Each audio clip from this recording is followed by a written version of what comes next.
Buenas noches, esto es Zona Franca, yo soy Daniel Pacheco. La generación de latinoamericanos que nacimos a partir de más o menos los años 80 dimos por hecho que la democracia era el sistema de gobierno normal, común y corriente. Como no vivimos las épocas de dictaduras militares de los 70s, como crecimos en medio de la indiferencia de Estados Unidos que generó el ataque a las Torres Gemelas, como gozamos de un periodo largo de estabilidad democrática, nos acostumbramos a que se votaba por los mandatarios en medio de un sistema de división de poderes y empezamos a dar por hecho que la democracia, así fuera llevada a la práctica de una manera mediocre, era el sistema normal. Hoy esa idea básica está siendo puesta a prueba.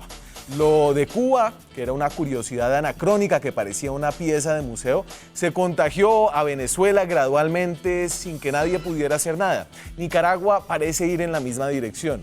Y aquí la narrativa que ve al socialismo como una epidemia, como una ideología que representa todo lo que no es democracia y la amenaza, se está viendo ligeramente reivindicada, excepto por lo que está pasando ahora en Brasil. Jair Messias Bolsonaro, Messias, ese es su segundo nombre, lidera hoy las encuestas para llegar a la presidencia de Brasil. Se definirá esta presidencia en su primera vuelta este próximo domingo. Bolsonaro es un exoficial del ejército que ha estado en varios periodos en el Congreso brasileño. Surgió como una fuerza populista de extrema derecha en medio de la crisis de credibilidad que pesa sobre todos los últimos mandatarios brasileños. Bolsonaro, un hombre que dice que los negros no sirven ni para reproducirse, que señala que el gran error de la dictadura brasileña fue haber torturado sin matar, que defiende la tenencia de armas y reniega de los derechos humanos, es la muestra de una amenaza a la democracia que no viene de la izquierda y que hoy tiene una posibilidad real de llegar al poder en Brasil. Lo de Bolsonaro en Brasil va más allá entonces de lo que pase en las elecciones del próximo domingo en el país más poderoso, más poblado y más rico de Sudamérica. Lo de Bolsonaro señala que tal vez la crisis de la democracia no viene del desbordamiento del socialismo estatista. Hay un malestar mayor, un malestar que amenaza unos valores que dábamos por sentados, tanto desde la izquierda como desde la derecha. Aquí arranca Zona Franca.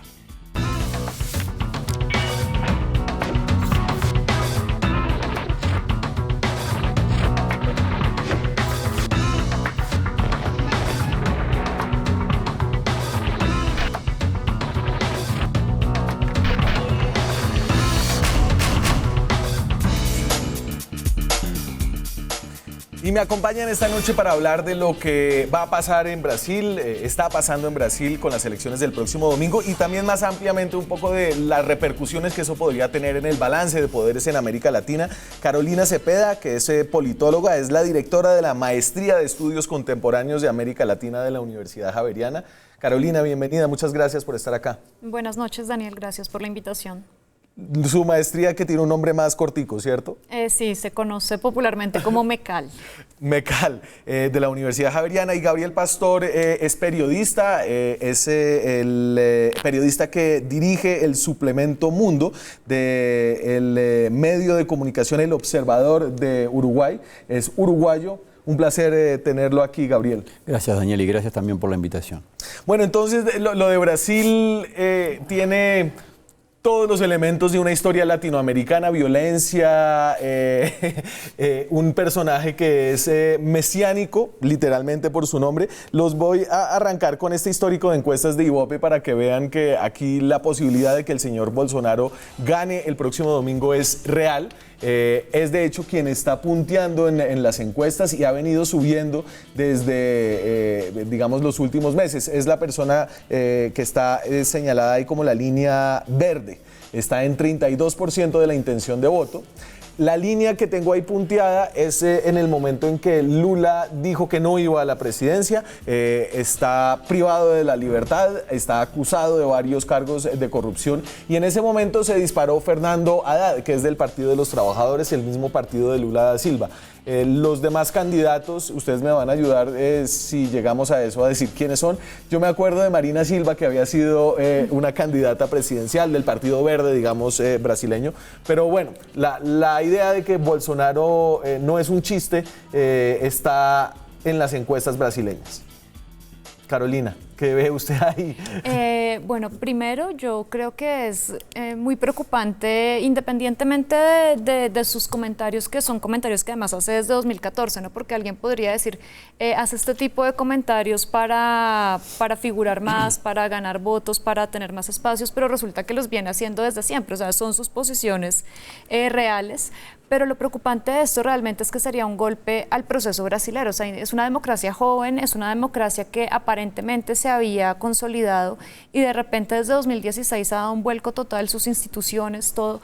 Entonces, que ganara las elecciones en la segunda vuelta, que probablemente habrá una segunda vuelta, pues sería muy grave en términos de consolidación democrática y en términos de cultura política para Brasil. Y entonces las posiciones, y aquí hay unas frases que son increíbles de una persona que lidera las encuestas para una contienda presidencial en Brasil. Estas son algunas de sus frases, Gabriel: los negros no sirven ni como reproductores.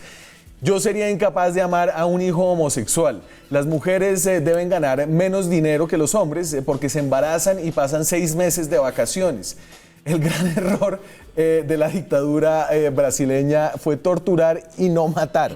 Es decir, es como un Trump recargado, un Trump con Duterte de Filipinas, una cosa increíble. Y además que viene el propio sistema político, porque si bien es cierto que él tiene formación militar, hace muchas décadas que es legislador. 7 periodos ha estado en el legislativo. Y además, como ha dicho la compañera de mesa, tiene una larga trayectoria y coherente respecto a ese discurso. Él no cambió. Lo que pasa es que los tiempos de Trump están calzando con el discurso de él, porque también esta ola populista y nacionalista que estamos viendo en Brasil también ha tenido otras expresiones en América Latina. Ahora, lo que también deberíamos preguntarnos, que sería un buen ejercicio, es ¿por qué llega un candidato así a tener tanto resultado electoral? Digamos, porque esas frases es apoyado por electores que quizás no llegan a un voto razonado o un voto que esconde mucha bronca, hay una clase media que está con mucha bronca, pero quiero recordar que los empresarios lo están votando por el tema del mal menor, desde el punto de vista de ellos. O sea que acá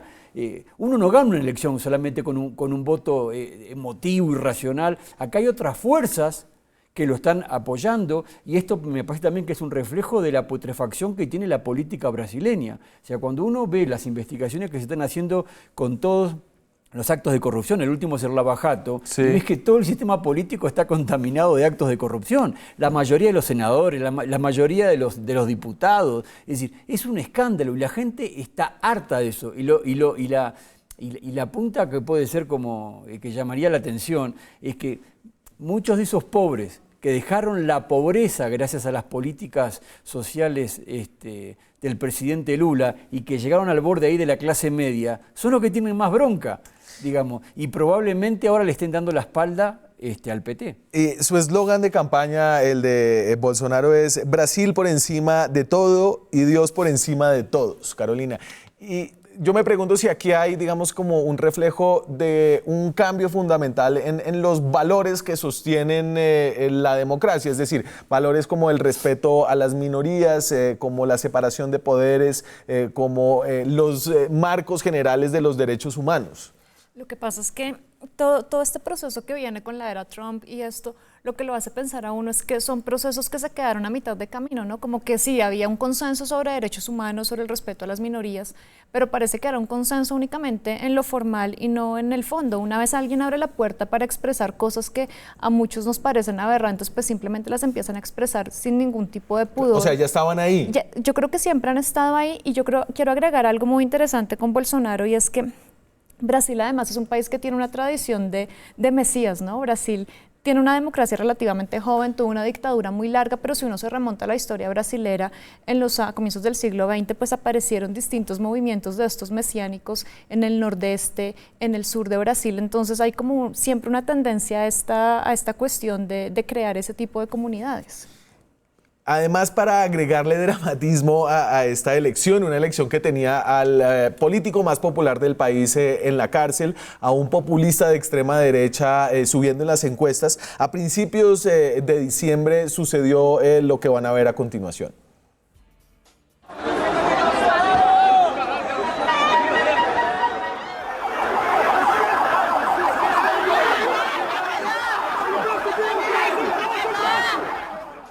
Y entonces, según el dictamen médico, fue una puñalada de 12 centímetros de profundidad en la que el candidato presidencial Jair Bolsonaro perdió 2 litros de sangre. Desde entonces no ha vuelto a hacer actos públicos, sin embargo, como veíamos al principio, sigue subiendo en las encuestas. Y esto aquí ya se mezcla con problemas básicos que tiene Brasil, como el tema de la violencia y un discurso populista de derecha de autodefensa ciudadana que aparentemente se encuentra ahora justificado con este atentado. Claro, pero lo interesante de esto, porque es realmente un teleteatro latinoamericano en una versión política, y es que durante un tiempo el comando de las campañas estaba en la cárcel y en el hospital. O sea, el principal candidato de la derecha, de la extrema derecha, y favorito, internado por una puñalada, y el principal de la izquierda preso.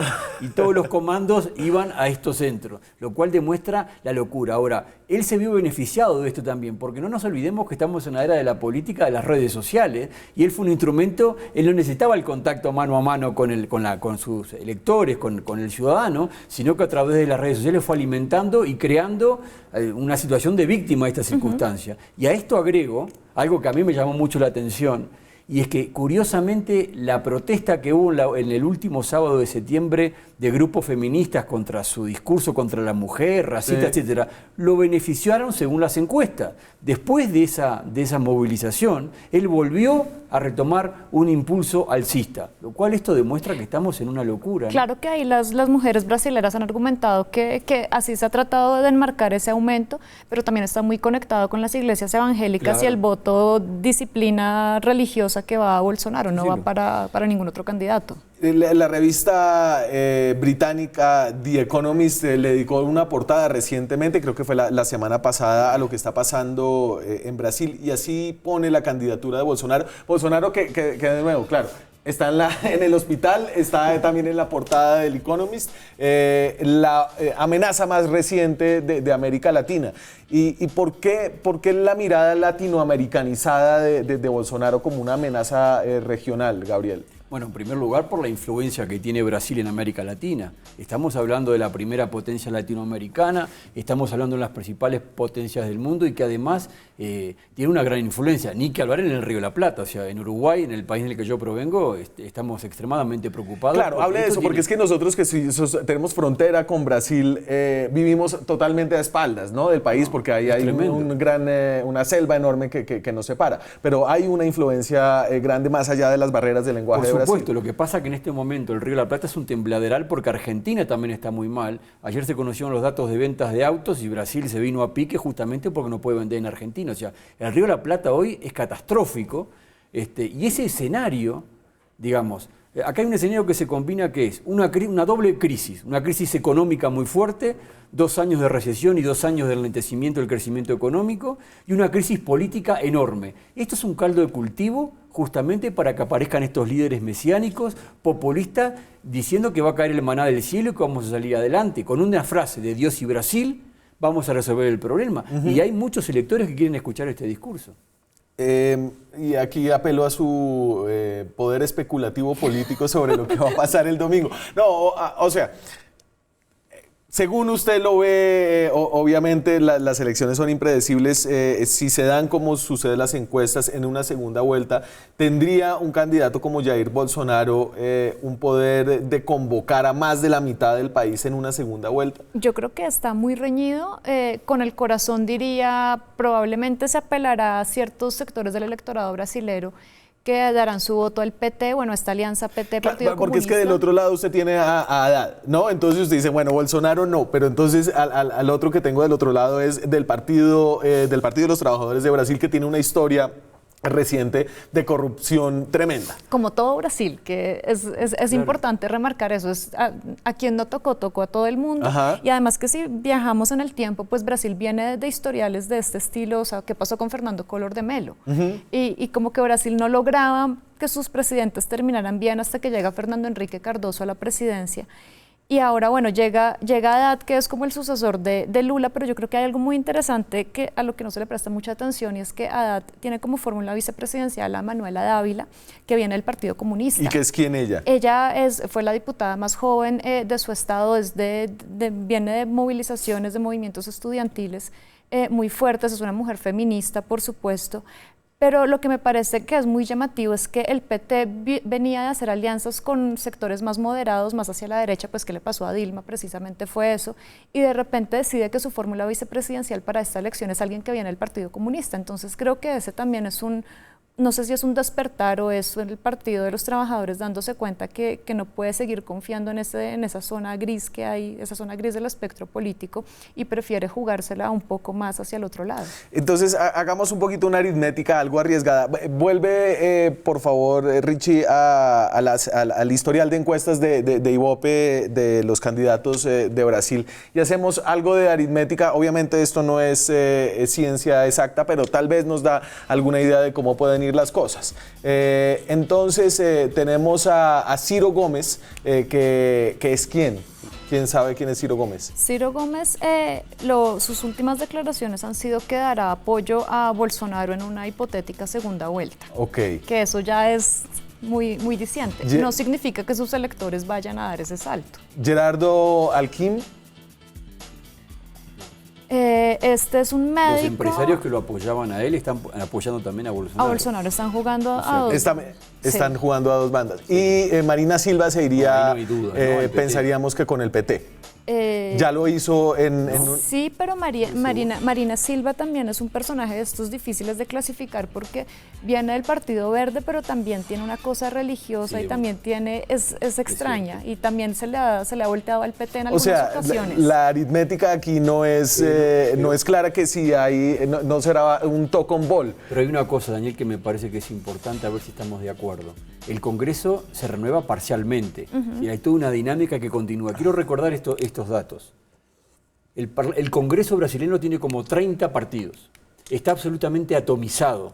Yo lo que quiero decir es que la lógica de gobernabilidad del próximo gobierno no va a ser diferente a la que llegó al PT, al escándalo del Mencelao y lo que ha pasado para la compra de votos para que la aprueben las reformas. Y esta idea de las coaliciones presidenciales coyunturales que hay que hacer para tratar de llevar adelante reformas que... Hay que hacer muchas reformas. La agenda del gobierno que viene es absolutamente muy caliente, muy cargada, y va a necesitar que hacer consenso. Entonces, el que gane, sea uno o el otro, va a tener la situación extremadamente complicada, y mucho más Bolsonaro, me parece a mí. Claro, y déjame complementar eso con los vientos económicos que corren en el continente. Dame el crecimiento que tenemos en América Latina, y estas son las cifras que da el Banco Mundial. Entonces ahí tenemos a los países más grandes de la región, excepto Argentina, que me faltó ahí, y a Venezuela. Entonces Venezuela, como lo ven, es el moradito que deja de reportar datos en el 2014,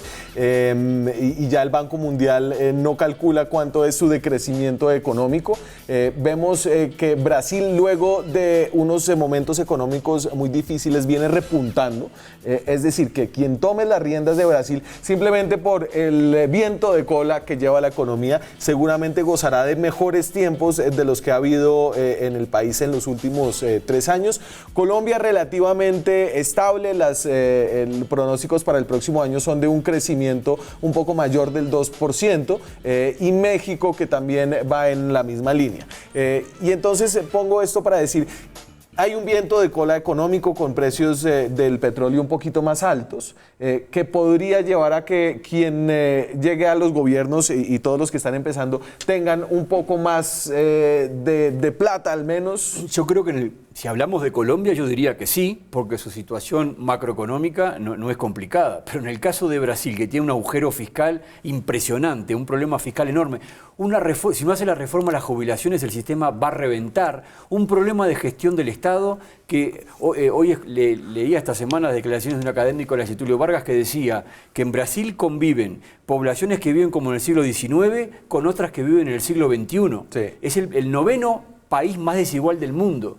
Entonces, acá no alcanza el viento de cola, a eso me quiero referir. Acá se necesitan hacer reformas estructurales muy fuertes, y ahí la política empieza a tallar. Y aparte hay tanta sensibilidad que si el próximo gobierno no puede encarar ninguna reforma, enseguida se va a sentir en el tipo de cambio. En el real esto se va a sentir inmediatamente, porque hoy el mercado está un poco esperanzado de que se van a hacer algunas reformas. A donde no se hagan, eso va a pegar rápidamente en el tipo de cambio y en el índice Bovespa. ¿Y la campaña de qué ha sido?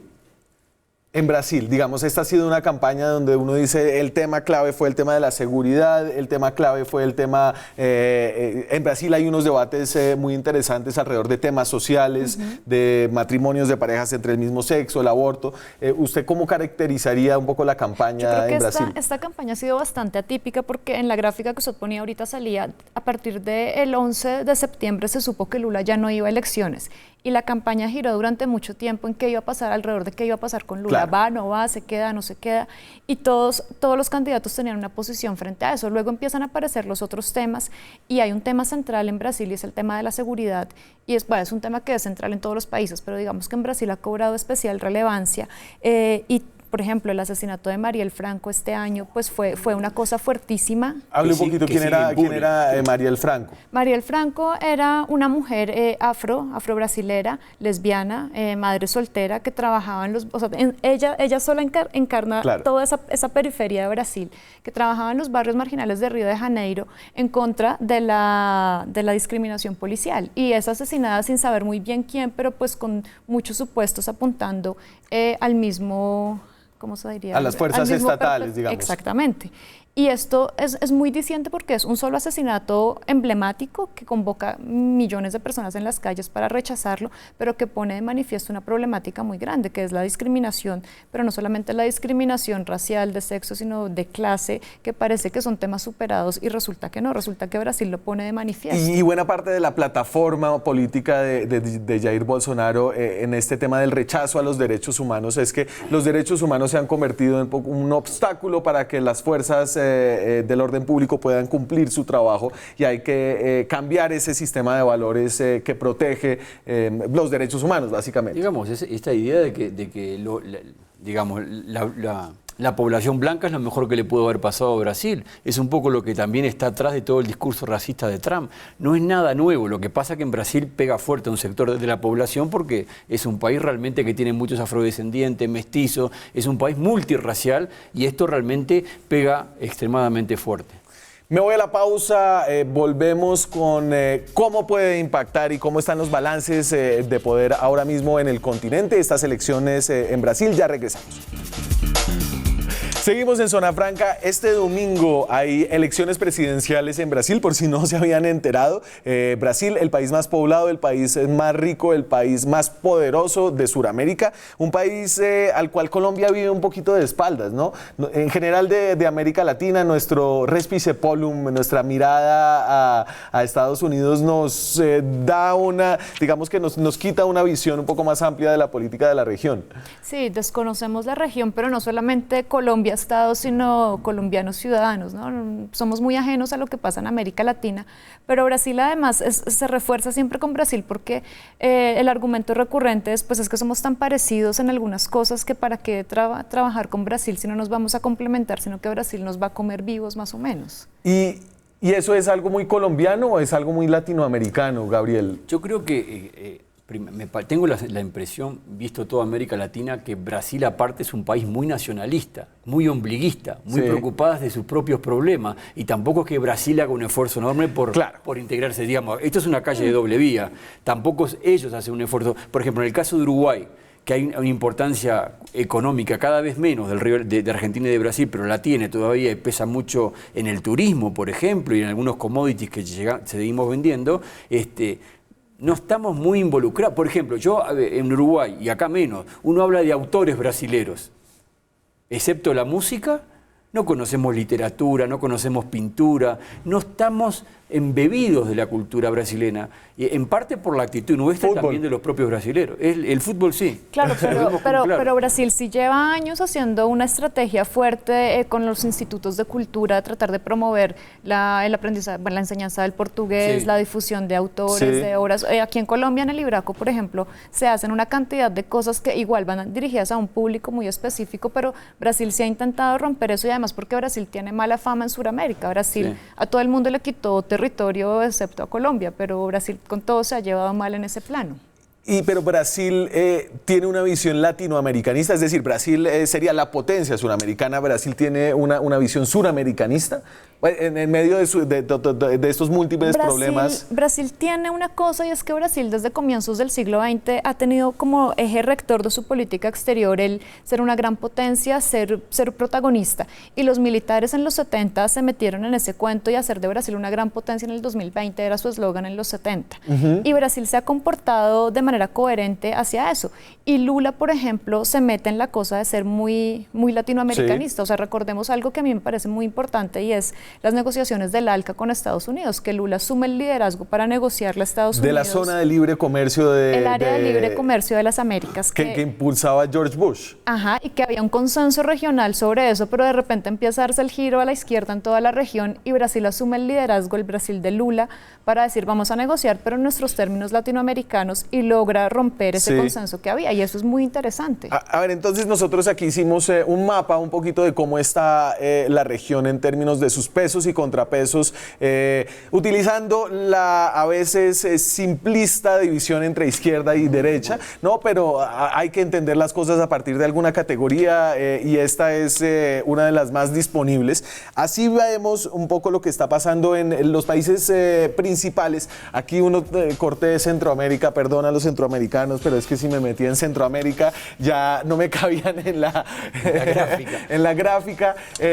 Entonces tenemos a la izquierda a Andrés Manuel López Obrador, que todavía no es presidente, ojo, en México, yo no sé, votan y se demoran 6 meses en entrar a la presidencia. Si uno mira la transición mexicana, diría que ya es medio presidente, ¿no? Porque toda la negociación que hizo con Trump, Peña Nieto la hizo con él. Y es más, Trump terminó hablando con él, felicitándose mutuamente. Es decir, México está demostrando, es larga, pero tiene una transición muy ordenada y mucho respeto. Más estable. Sí. Entonces, ahí está AMLO, está Miguel Díaz-Canel, que es el nuevo presidente cubano. Hay nuevo presidente en Cuba, ya no es un Castro. Está obviamente Nicolás Maduro, está Evo Morales. A Tabaré Vázquez había que meterlo ahí, pero yo creo que es muy distinto a sus vecinos, tanto la corriente AMLO como la corriente del ALBA, y a Lenín Moreno también fue elegido con el partido y la plataforma de Rafael Correa, pero ha marcado una gran distancia. En Paraguay se hizo elegir este año Mario Abdo, que es del Partido Colorado, el partido más tradicional de centro-derecha de Paraguay. Se hizo elegir Iván Duque aquí en Colombia. A finales del 2017 se hizo elegir Sebastián Piñera en Chile. Mauricio Macri ya llevaba más de 2 años. Y Martín Vizcarra en Perú, que le tocó la palomita de la presidencia luego de que renunciara Pedro Pablo Kuczynski. Martín Vizcarra, que nadie sabía muy bien quién era, pero se hizo elegir con esa plataforma. Entonces, este mapa, solo para decir que la elección de Brasil va a ser importante en términos de balance. Y hablábamos mucho aquí en América Latina sobre el giro a la izquierda, por muchos años lo hicimos. No se habló tanto del giro a la derecha, tal vez algo. Ahorita, ¿para dónde va la cosa? Yo creo que está muy dividido y además creo que es un error hablar de la izquierda, porque a mí me parece que en América Latina hay expresiones de diferentes izquierdas. Por ejemplo, no es lo mismo la izquierda chilena, por poner el ejemplo más emblemático de una izquierda que estuvo una década en el poder, mucho tiempo gobernando y que marcó un camino, o la izquierda en la que se la llevó adelante Hugo Chávez en Venezuela y todo este fundamento del socialismo siglo XXI, que ese sí, excepto Bolivia, que es un caso un poco extraño, lo veo como en declive, digamos, por razones, que ya todo el mundo sabe lo que está ocurriendo. Ahora ya tenemos un exponente nuevo que es Nicaragua, también con este corte programático ideológico del chavismo, socialismo siglo XXI, eso notoriamente viene en declive. Lo de otra izquierda hay que ver. Yo no soy en Argentina si hubiera elecciones y Macri ganaría. Digamos, ahí la tiene muy fea. Además, hay encuestas que están dando que Cristina Kirchner podría ganar nuevamente si hoy hubiera elecciones. O sea que el panorama está extremadamente dividido. Ahora, lo interesante es que cuando estaba Hugo Chávez parecía que había un renacer de una izquierda, había una renovación de una izquierda y por ahí había un polo que inclusive Lula se subió a ese polo porque se daba cuenta que con Chávez no había mejor me subo que dejarlo solo y no perder ese control. Pero eso se ha ido desdibujando totalmente. Y entonces ya no la idea del péndulo ya no es útil. Yo creo que América Latina está más polarizada que nunca y Yo soy de la escuela de la polarización está bien, ¿por qué no, Sí. por qué no tener posiciones fuertes y defenderlas abiertamente en determinados momentos, sea cual sea, por supuesto? Y América Latina creo que está en ese momento. América Latina viene de hacer este giro a la izquierda a comienzos del siglo XXI, que estoy totalmente de acuerdo con Gabriel. Y hablar de una izquierda es muy arriesgado porque son procesos muy distintos. Izquierda uruguaya y chilena, por ejemplo, vienen de partidos consolidados en los 70 que luego vuelven a jugar un poco en la Pues Luis contienda. Almagro es de izquierda, supuestamente. El secretario general de la OEA viene del partido ¿Qué de... tema? Bueno, viene qué de- tema. Pero antes venía del Partido Nacional, o sea que es muy difícil de... Ok. Él llega tarde, llega viejito a la izquierda. Ha hecho el proceso inverso. Entonces no es tan fácil. Pero claro, hablar. Y mientras que si uno mira los gobiernos de derecha, tienden a tener un poco más de afinidades. A mí, por ejemplo, me llama siempre mucho la atención que el eslogan de todos, de Macri, de varios de estos, ha sido siempre: vamos a recuperar, completa la frase, Argentina, Bogotá, vamos a recuperar qué, para quién. Pero es muy interesante. Pero lo que yo creo es que esto son giros, son expresiones electorales. Pero eso no significa que la sociedad en su conjunto esté girando, esté oscilando siempre entre una cosa y otra. Hay procesos, el caso argentino creo que es muy diciente en eso. La movilización social quedó como una forma de participación política muy arraigada, Sí. y no importa que haya un presidente de derecha, la gente se sigue expresando por estas vías y sigue reivindicando luchas y valores que uno podría asociar más a la izquierda que a la derecha en ciertos contextos. Pero Y eso sigue ahí latente. Además hay otro componente, estaba pensando ahora mientras los escuchaba, que es el componente populista, que eso le da otro giro a la ideología.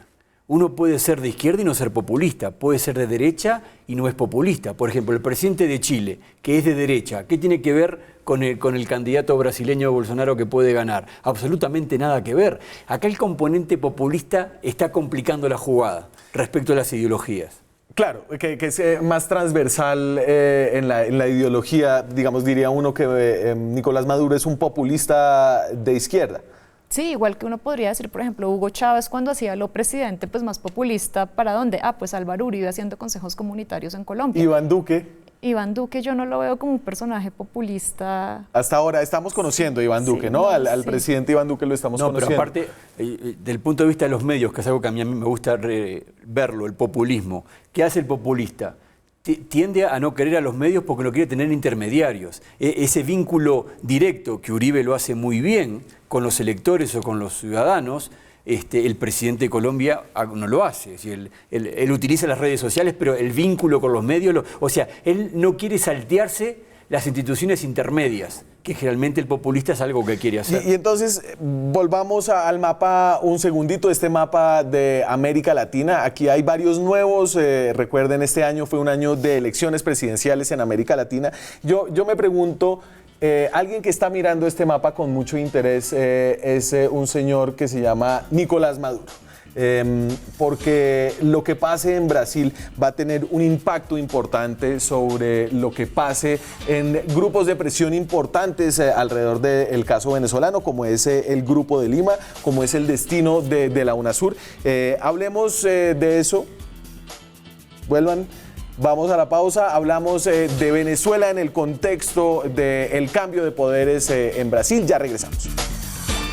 Seguimos en Zona Franca, hoy hablando de las elecciones en Brasil, del contexto político en América Latina. Hablábamos de la ignorancia de los colombianos acerca de lo que pasa en nuestro continente. Salimos a probarla en la calle con este quiz de latinoamericanismo y así les fue a los bogotanos. ¿Usted sabe quién es el presidente de Cuba? De Fidel Castro. Raúl Castro, no, el que reemplazó a Raúl Castro. No. Se llama Miguel, sí. González o algo así, no recuerdo el nombre del apellido. No, ni idea. Claro, el hermano de Fidel, de apellido Castro. No. ¿Sabes qué países de Sudamérica no tienen mar?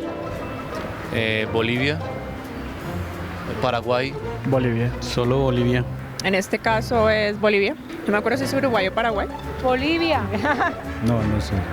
Bolivia y Paraguay. ¿El gobierno de México actualmente es de izquierda o de derecha? De izquierda actualmente, pero lástima, ¿no? Nos gustaría que fuera de la derecha. ¿Actualmente? Derecha. ¿De derecha? De pronto sí, pero no estoy bien seguro. No sé.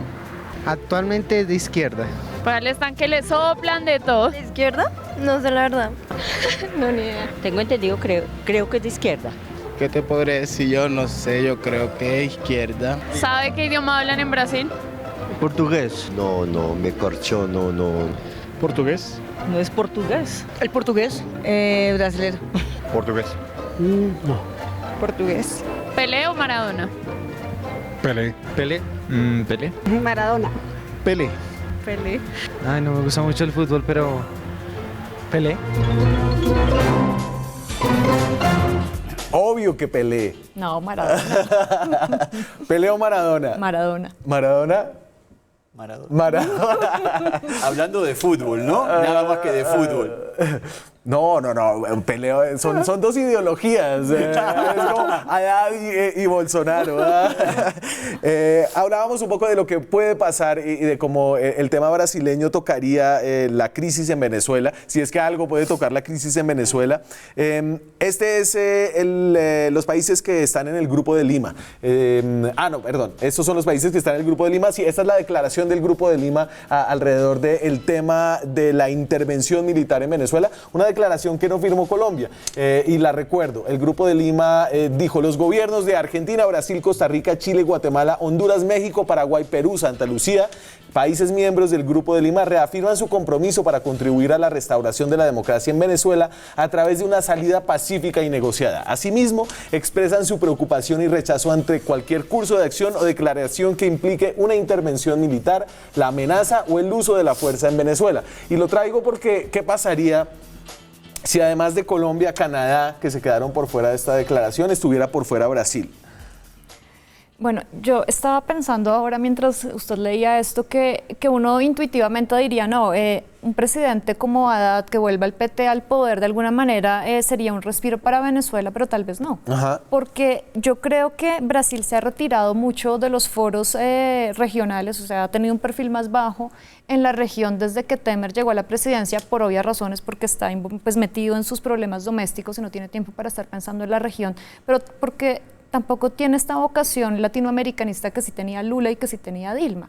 Y probablemente Haddad va a recuperar algo de eso y probablemente la presión se va a ejercer sobre Venezuela, pero por otras vías. No creo que sea una presión directa, confrontacional de defender la democracia a ultranza, sino empezar a plantear un proceso de diálogo que puede ser más largo, más demorado, pero que puede ser muchísimo más fructífero y ejercer una mayor presión en el mediano o largo plazo. Presión que puede ejercer Brasil especialmente sobre Venezuela como su proveedor principal de alimentos, como un partner de negocios importante. Yo lo que creo que Brasil, más allá de esta vocación que se plantea acá, que ha tenido Lula por lo latinoamericano, es Itamaraty, son los industriales de San Pablo y son los militares. Digamos, Brasil tiene una visión propia y que esa visión, yo creo que es hasta una política de Estado no escrita, que es lo que domina el sentido de este país. Yo lo he vivido haciendo coberturas del Mercosur, negociar con los brasileros, sean de izquierda, de derecha, sí, blanco, negro, evangelista, católico, es exactamente lo mismo. Ellos tienen una receta ahí que la respetan. Si uno mira lo que pasó durante el gobierno de Lula en política exterior y en foros internacionales durante el mandato de Chávez, se da cuenta que tienden a retraerse. No tienen un gran protagonismo y tampoco están llevando la delantera en estos procesos. Yo creo que el tema si lo miramos a nivel internacional, yo creo que muchas explicaciones para lo de Venezuela habría que buscarlas ya más por el lado de China, por el lado de Rusia, que son los grandes soportes que está teniendo el régimen. Pero yo creo que sí hay algo importante. Yo estoy de acuerdo con que Brasil siempre ha tenido como esta política de Estado, hablando de su política exterior, pero uno sí ve un quiebre con Temer. Ahí Brasil sí cambia un poco su actitud a nivel regional, a nivel mundial. Pues se mete al Grupo de Lima, ahorita hablamos de UNASUR. Pero no solamente eso, sino, por ejemplo, con UNASUR, que UNASUR era el gran proyecto brasilero, empieza a quedar descuidado, como dejándolo morir casi. Y ahí sí hay un cambio con respecto a los gobiernos anteriores. Y las declaraciones, por ejemplo, que ha hecho Bolsonaro son declaraciones que lo llevan a pensar a uno que va a poner un Brasil más tímido en el sistema internacional. Eso está claro. Ahora, también la coyuntura la coyuntura especial de Brasil puede explicar mucho. Claro, un país que está prendido fuego, digamos, literalmente, y que está en una situación, en un infierno, además se va a poner a meterse... Apagar incendios. Apagar incendios ajenos, claro, de acuerdo. La coyuntura no lo ayuda. No, su política doméstica da una explicación de eso, pero por otro lado sí hay algo, yo creo que sí hay algo entre más ideológico, digamos. Creo que sí lo hay, y de acuerdo, Itamaraty tiene vida propia y no importa si son militares, no importa quién sea, tiene una línea de conducción, pero yo sí creo que ahí hay un matiz importante, y por eso era importante también señalar que no toda la izquierda es igual. Uno mete a Lula y a Chávez en el mismo paquete y resulta que no, sus proyectos de región eran muy distintos. Perdón, Haddad no es lo mismo que Dilma. Ni que Lula. Ni que Lula. ¿Y qué es Haddad? Haddad fue alcalde de San Pablo, tuvo una excelente gestión, es un hombre además con una gran formación, es abogado, es uno de los abogados más cercanos que está Lula, lo va a visitar a la cárcel permanentemente, además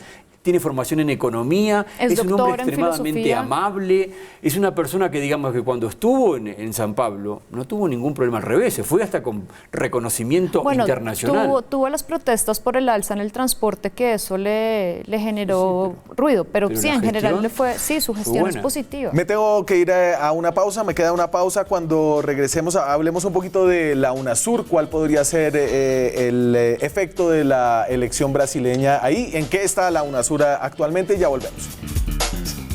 Seguimos en Zona Franca, estamos hablando de las elecciones de este domingo en Brasil, estamos hablando de la política en nuestro continente.